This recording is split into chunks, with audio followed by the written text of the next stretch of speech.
crise pourrait rebattre les cartes dans l'univers du conseil. Tandis que l'activité progressait de 5% par an dans la plupart des segments entre 2010 et 2019, elle devrait nettement marquer le pas compte tenu des incertitudes sur l'évolution de la pandémie de Covid-19. Une crise qui va créer des surcapacités de production jusqu'en 2022. Les donneurs d'ordre privilégieront alors leur trésorerie aux investissements et réduiront les dépenses de conseil considérées comme non essentielles. Pour les missions maintenues, les pressions tarifaires seront fortes avec des clients particulièrement exigeants en matière de retour sur investissement.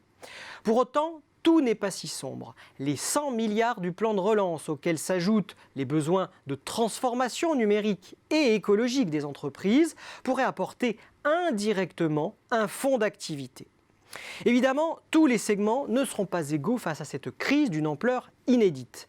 Le conseil IT et en stratégie semblent les mieux placés pour résister compte tenu de leurs offres fonctionnelles et sectorielles qui répondent aux enjeux du moment. En plus d'avoir contraint les acteurs à s'ajuster rapidement, la crise va accélérer la convergence des différents métiers et leur consolidation. Les Big Four de l'audit, le géant du conseil Accenture, les cabinets de conseil en stratégie comme McKinsey, les ESN comme Capgemini ou encore les groupes de communication comme Publicis et Havas seront amenés de plus en plus à s'affronter sur leurs marchés respectifs. Les zones de friction entre les offres des cabinets déjà tous en concurrence vont ainsi davantage s'élargir et aucun profil ne sera épargné par un tel bouleversement. Pas même les géants du conseil en stratégie et du conseil financier ou encore les grands cabinets d'avocats d'affaires. Et puis de nouveaux concurrents continueront à structurer la périphérie du marché à l'instar des plateformes d'intermédiation de freelance ou des plateformes algorithmiques pour exécuter des tâches logico-déductives dans le domaine juridique par exemple.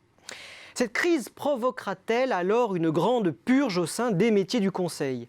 Elle invite en tout cas les acteurs à se mettre en ordre de bataille. D'abord en retravaillant leur structure de coûts, réduction des frais de déplacement, allègement du coût du poste immobilier par un recours accru au télétravail ou à la téléconférence, contrôle strict, voire flexibilisation de la masse salariale.